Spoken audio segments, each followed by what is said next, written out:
Hoje é dia de Iemanjá e de Nossa Senhora dos Navegantes, protetora dos marinheiros e dos pescadores.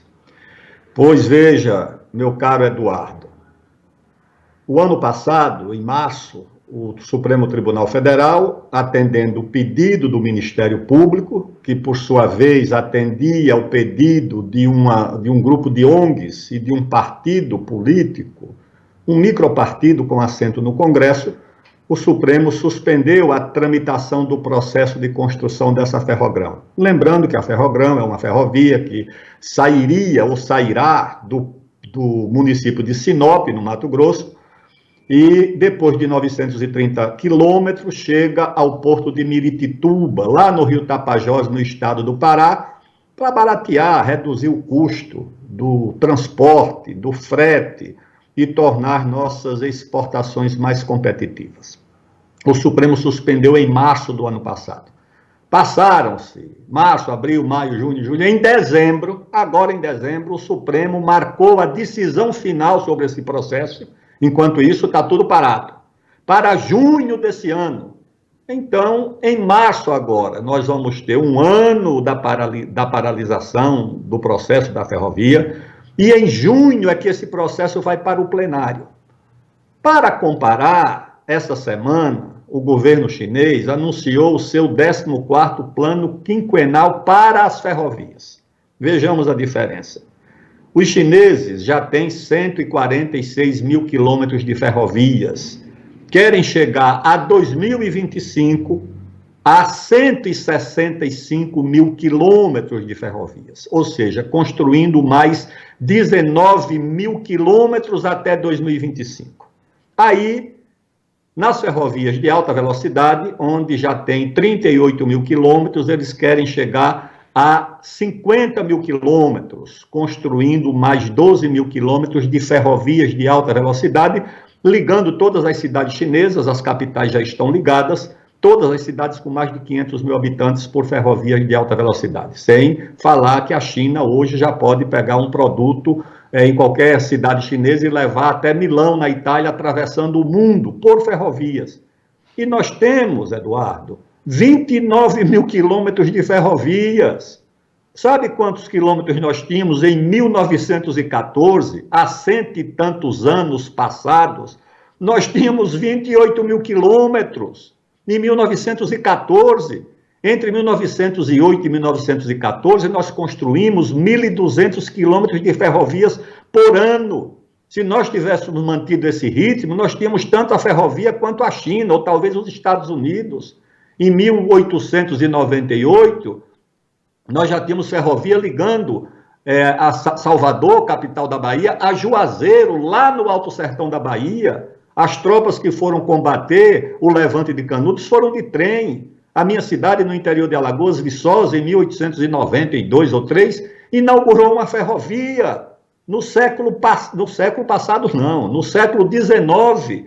E depois nós paramos de construir ferrovias e passamos a desmontar as ferrovias. Essas mesmas que eu me referi, elas não estão mais operando. Então é uma tragédia que o Brasil precisa enfrentar. Agora, ao invés de enfrentar para frente, nós estamos enfrentando, desmontando e imobilizando, como é o caso dessa infeliz decisão do Supremo Tribunal Federal. Agora, ministro, o senhor entende que isso é um problema de posicionamento ideológico? O senhor entende que isso é um problema regulatório, legislativo, constitucional, uma sopa de tudo isso?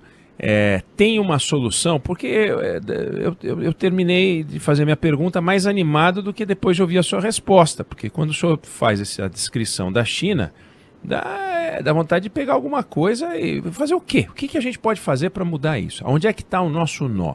É uma paralisia nacional por conflito de interesses? O órgão ambiental não quer saber, o outro órgão quer fazer de um jeito. É uma desorganização? Basta achar um maestro? Ou não é nada disso? É mais complexo do que isso?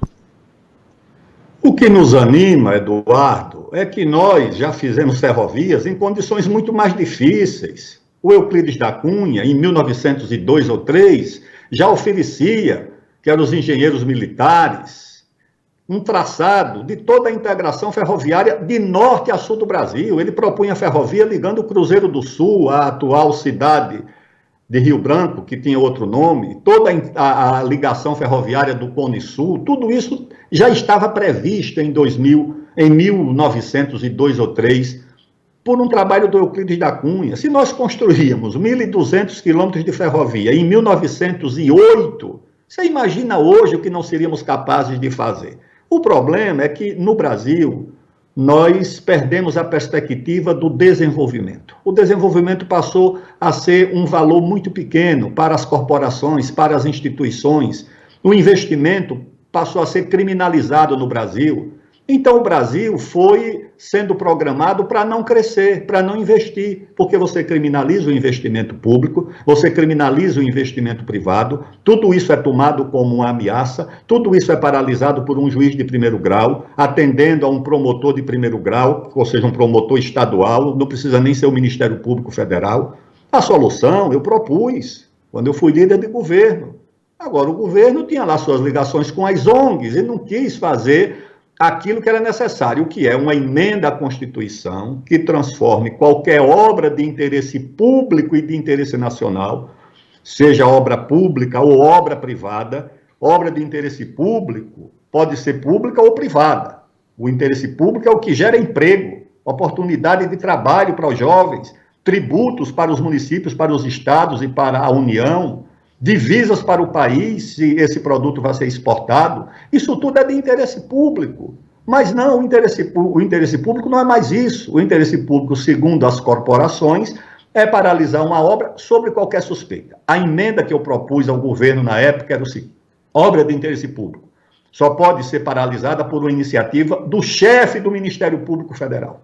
Não pode ser qualquer promotor. O chefe do Ministério Público Federal tem todas as prerrogativas da lei para tomar essa iniciativa junto ao Supremo, porque senão você vai rolando de instância em instância do judiciário, isso vai levar anos. Olha, se no Supremo uma decisão tomada em março do ano passado só vai ser resolvida em junho, 1 ano e 4, 5 meses depois, tu imagina isso no primeiro grau, onde tramitam centenas de milhares de processos, ou no segundo grau nos tribunais regionais. Então, a medida era essa. Só que o governo, uma hora, não quer, porque tem lá os seus laços com essas ONGs e com essas corporações, ou é um governo que não tem força, como é o caso do atual, que tem até uma posição diferente, mas não tem força, não tem meios, não tem capacidade. É um governo isolado, difícil. Então, essas providências precisam ser adotadas. O Ministério Público permanece com as suas prerrogativas.